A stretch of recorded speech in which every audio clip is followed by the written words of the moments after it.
Shirt guy. Shirt కాదు, T shirt. ఏంటి ఎలా ఉంది? మామూలుగా లేదు కదా.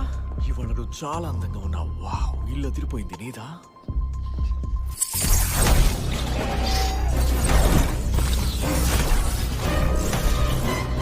నువ్వు ఇక్కడేం చేస్తున్నావు? ఒక వీడియో క్లిప్ కోసం వచ్చాను, కానీ ఇప్పుడు చావకుండా ఉండాలని ట్రై చేస్తున్నా.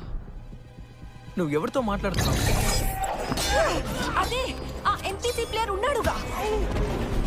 మిలి, ఆ ఇంట్లో నువ్వు తప్ప వేరే ప్లేయర్సే లేరు. నా చెయ్యి విరిగినంత పని అయింది. కిందికి వంగు.